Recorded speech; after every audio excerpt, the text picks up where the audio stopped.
لہو برسا بہے آنسو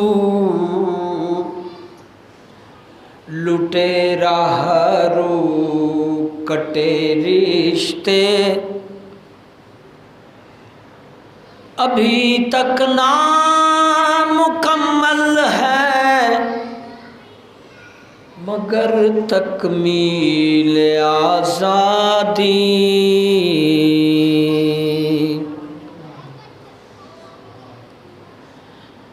لہو برسا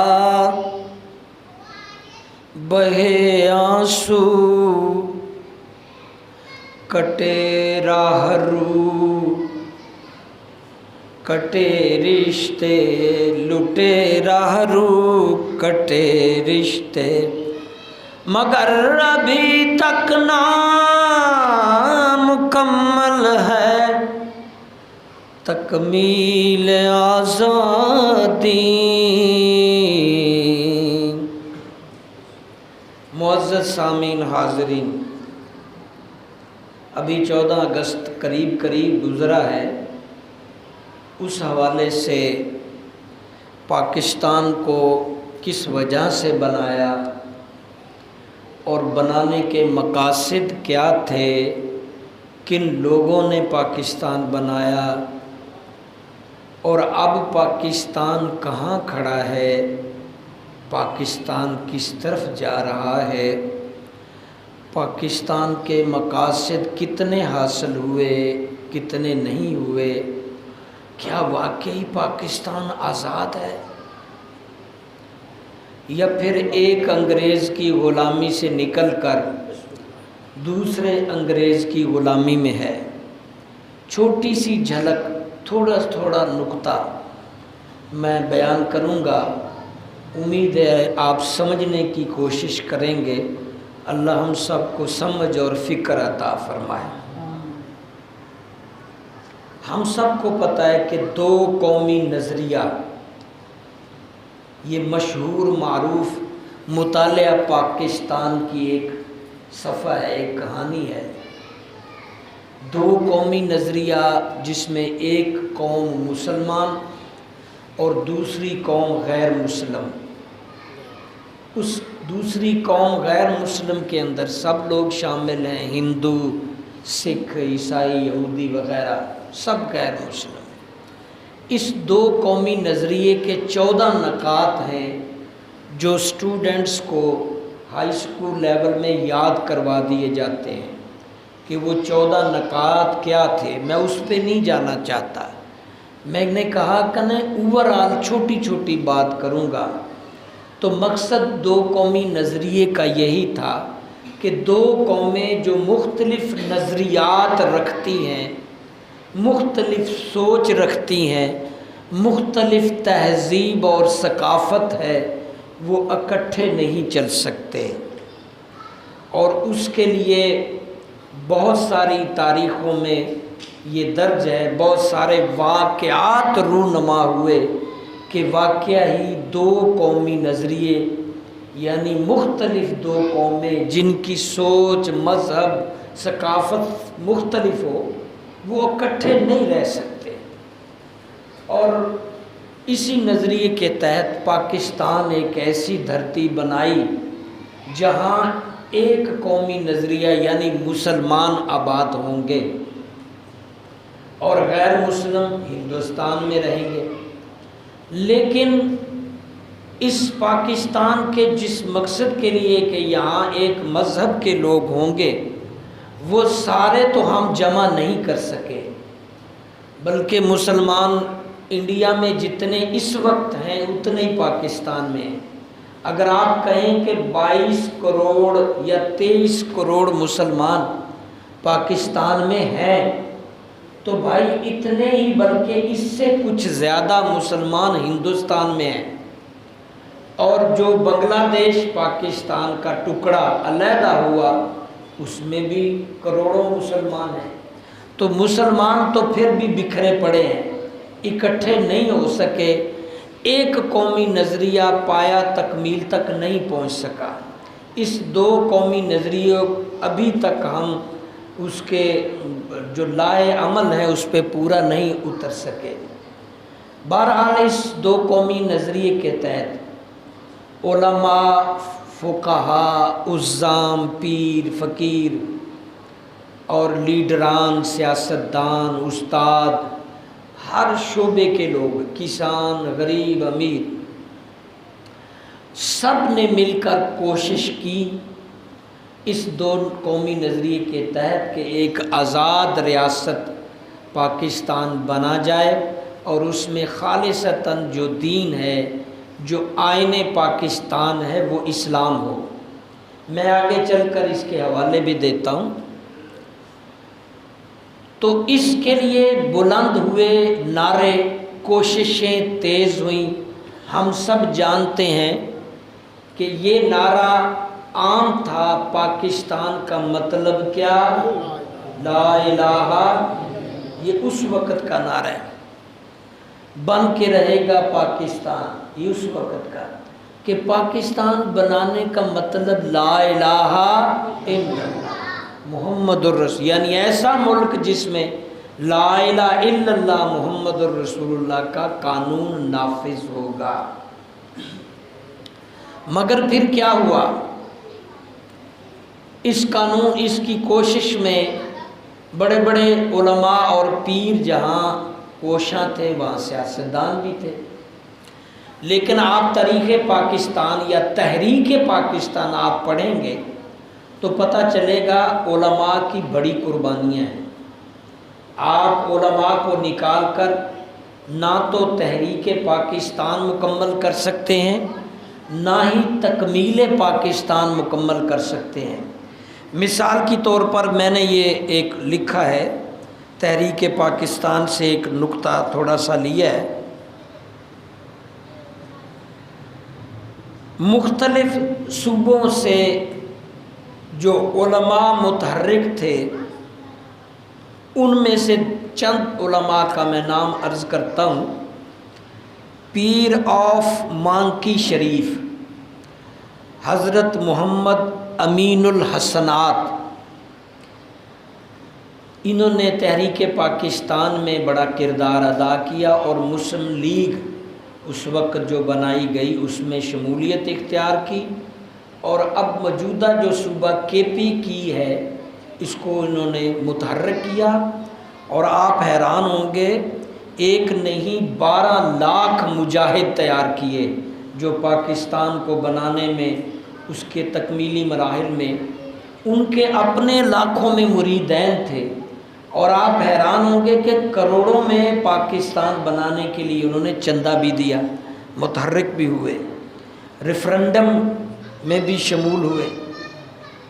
حضرت اخوند سید عبد الوہاب، انہوں نے بھی بہت تحریک، یہ سوات، موجودہ لسبیلا وغیرہ، ان خطوں میں، ان علاقوں میں بڑی کوششیں کی، انگریزوں کے خلاف عملی طور پر جہاد کیا، میدان عمل میں ان کے ساتھ ٹکرائے اور لوگوں کو تیار کیا کہ ہمارے لیے ایک آزاد وطن ہونا چاہیے جس میں صرف اسلام کا قانون نافذ ہو اور ہر طرف اسلام ہی اسلام نظر آئے۔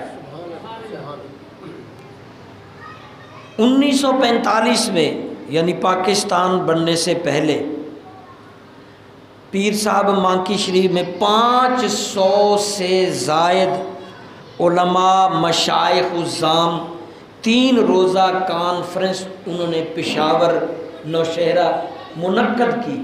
500 علماء نے مل کر،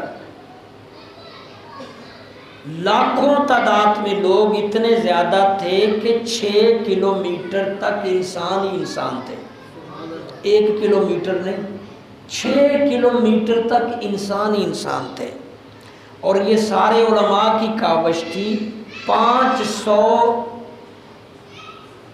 بعض جگہ لکھا ہے 5000 علماء کا یہ جمع ظفیر تھا، اور جو لوگ تھے وہ لاکھوں میں تھے۔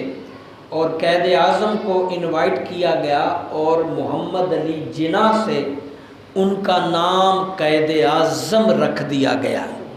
تو آپ کہہ سکتے ہیں محمد علی جناح کو قائد اعظم بنانے والے علماء ہیں، انہوں نے یہ لقب دیا کہ محمد علی جناح اب قائد اعظم ہے، علماء کی بھی قائد کرے گا، پیران کی بھی، اور سارے مسلمانان بر صغیر کی جو علیحدہ ایک آزاد پاکستان ریاست بنانا چاہتے ہیں۔ اس طرح لوگوں میں نعرہ اور جوش جذبے علماء نے بھرے، بر صغیر کے کونے کونے میں جا کر ایک آزاد اسلامی ریاست، دوسری مدینے کی ریاست بنانے کے لیے عملی جد و جہد کی، کوششیں کی۔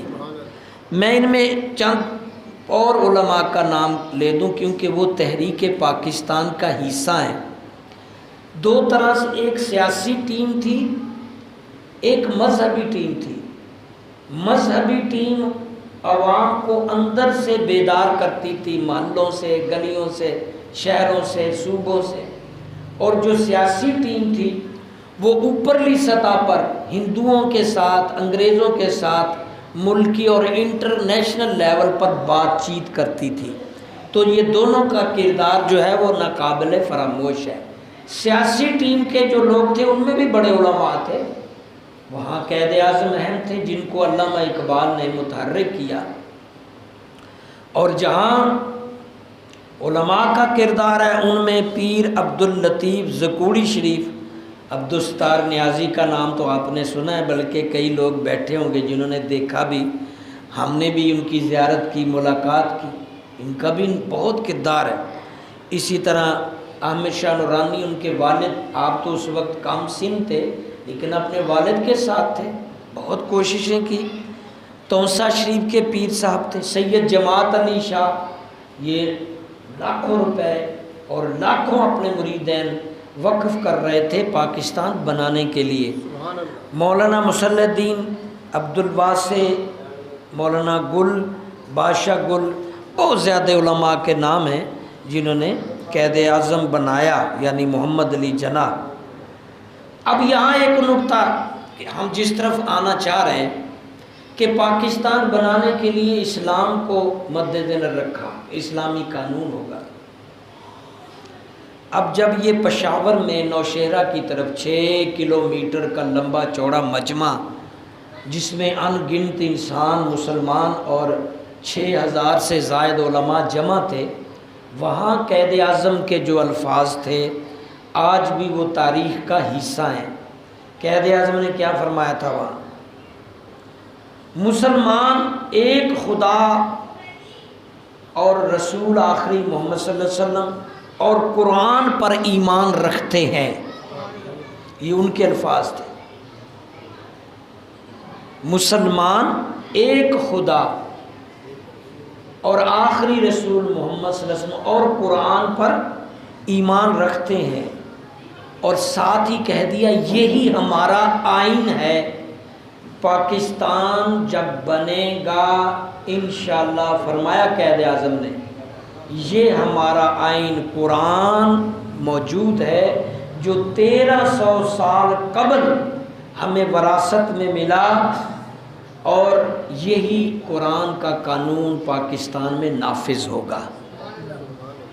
یہ قائد اعظم کے الفاظ تھے، یعنی گویا قائد اعظم بھی مخلص تھے اسلامی قانون نافذ کرنے میں، اور سارے کوشاں تھے کہ پاکستان بنے اور اسلامی قانون وہاں ہو۔ اور اسی میٹنگ میں جو لکھا ہے تاریخ میں، تحریک پاکستان میں، اسی میٹنگ میں باقاعدہ تحریری طور پر علماء اور جو سیاستدان، انہوں نے یہ معاہدہ بھی لکھا کہ انشاءاللہ ہم جلد پاکستان اسلامی ریاست بنانے میں کامیاب ہو جائیں گے، اور اس میں خالص اسلامی قانون نافذ ہوگا، اور علماء آج سے اس قانون کو ترتیب دینے کے لیے ایک کمیٹی بھی بنا دی۔ اب پاکستان جب بنا تو کافر کافر کا یار ہے، کاش کہ مسلمان مسلمان کا یار رہے۔ مسلمان مسلمان کو کاٹ رہا ہے، اب پہلے کی بات نہیں، پہلے تو مسلمان، قرآن کہتا ہے کہ مسلمان کی تعریف یہ ہے کہ وہ آپس میں نرم اور کافر کے لیے سخت ہے، لیکن اب کافر کے لیے نرم اور مومن کے لیے تو کافر کا یار ہے۔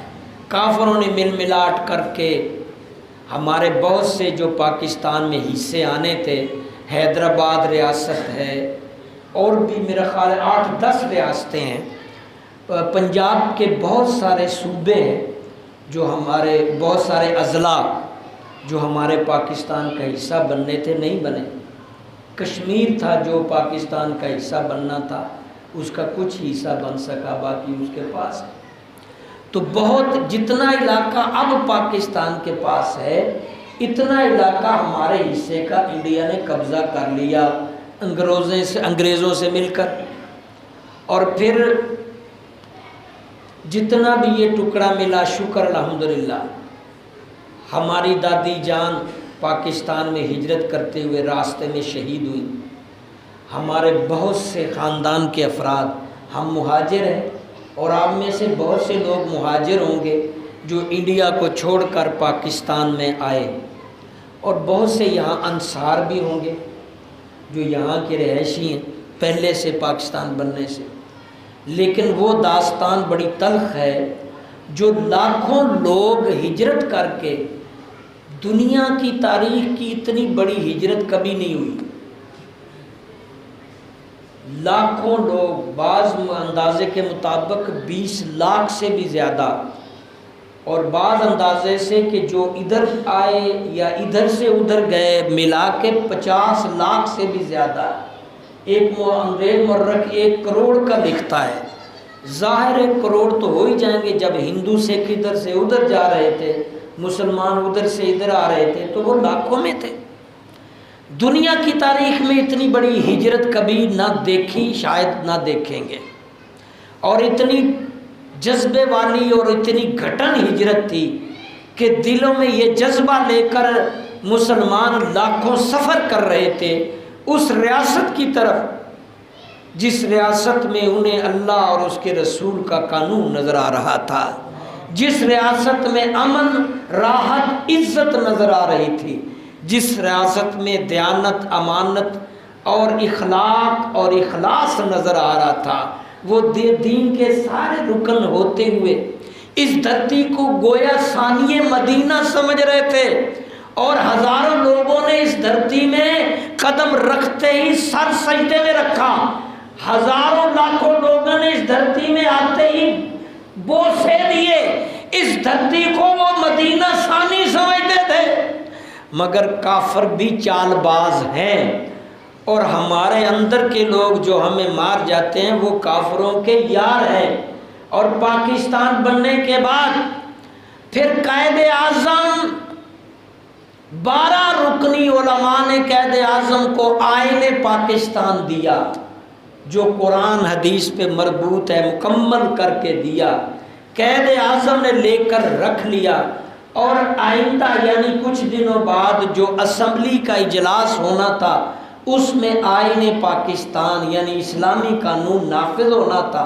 پھر اچانک نہ جانے کون سی طاقت آ گئی کہ قائد اعظم کی بیماری بڑھ گئی، اس کے خدام بھی ہٹا دیے گئے، تھکی ایمبولینس میں راہ میں تڑپتے ہوئے قائد اعظم کو شہید ہو گئے۔ کہ لیاقت علی خان کو پھر گولی چلا دی۔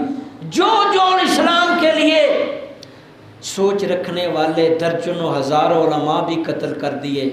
اس پاکستان کو جو پاکستان یعنی پاک لوگوں کی جگہ وہ نہیں پاک رہنے دی، وہ مقصد پورا نہیں ہونے دیا، اور ایک طرف سے حکمرانی جو جنرل سسٹم سے ہے، آرمی سسٹم سے، وہاں سے حکمرانی اور طرز کی، اور یہ جمہوریت نام سے اور طرز کی حکمرانی۔ تاریخ شاہد ہے پاکستان کے پہلے 2 آرمی چیف انگریز تھے، مسلمان نہیں تھے۔ یہ بدقسمتی ہے۔ 2 یا 3 پہلے چیف آف آرمی سٹاف غیر مسلم تھے، اس کے بعد جتنے چیف آف آرمی سٹاف آئے شاید ضیاء الحق کو نکال دیں، بظاہر تو ہمیں وہ اسلامی تہذیب کے نظر آتے تھے، اندر کا اللہ جانے یا مقصد کیا تھا اس کا، وہ امریکہ کے ساتھ مل کر کوئی نیا سسٹم، یہ ہمیں نہیں پتہ۔ بظاہر جو بات ہم نے دیکھی، یہ سارے آرمی چیف اب تک اس ملک کی حکمرانی کر رہے ہیں، سیاستدانوں کو لڑا لڑا کے۔ اور میں اتنے زیادہ میں نے شعر لکھے تھے جو کو ٹائم ختم ہو گیا، میں کیا سناؤں۔ یہ وائے ناکامی متائے کارواں جاتا رہا، جو وہ کارواں تھا نا کامیاب کرنے والا، فنش ہو گیا، اب ناکام کرنے والے کاروان ہے جن کے ہاتھ میں پاکستان 73 سالوں سے چلا آ رہا ہے۔ وائے ناکامی متائے کارواں جاتا رہا، کارواں کے دل سے، کارواں کے دل سے احساس زیاں جاتا رہا۔ اب کوئی نقصان کا ٹینشن نہیں ہے، ملک کتنے ٹکڑے ہو، ڈھاکہ گیا، ادھر ادھر ادھر تھوڑی تھوڑی جگہیں، افغانستان کو خود ہم نے جگہ دی پچھلے آرمی چیف، مرضی ہے مالک ہے۔ اب 14 اگست منا رہے ہیں، شراب سے، زنا سے، ڈانس سے، حالانکہ منانا چاہیے تھی نوافل سے، قرآن سے، تلاوت سے، خیرات سے۔ آرمی چیف صاحب باہر بیٹھے ہوئے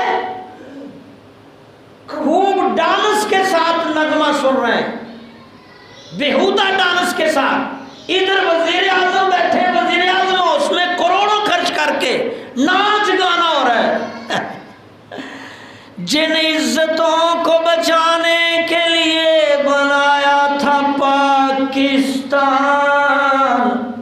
کہا جاتا ہے کہ 1 لاکھ سے زیادہ مسلمان دوشیزاؤں کی عزتیں تاتار ہوئی، اور ہزاروں مسلمان دوشیزہ اب بھی سکھ ہندو پیدا کر رہی وہاں۔ جن عزتوں کو بچانے کے لیے بنایا تھا پاکستان، وہی عزتیں ناچتی رہیں میرے وطن کی آزادی پر۔ جن خرابیوں کو دور کرنے کے لیے پاکستان بنایا تھا، وہ خرابیاں پاکستان کے ذمہ داران ہم سب، چاہے وہ آرمی قیادت ہے، جج ہیں، جرنلسٹ ہیں، سکول کالج ہیں، سب گا گا کے، ڈانس کر کے، شراب زنا سے پاکستان کی آزادی منا رہے ہیں۔ وہ شہید ہونے والے لاکھوں، ان کی روح کے اصالے ثواب، خیرات اور پاکستان کو آگے بڑھانے کا مشن، یہ ابھی قسط جاری ہے۔ اگلے جمعے زندگی رہی تو مزید گفتگو کریں گے۔ اللہ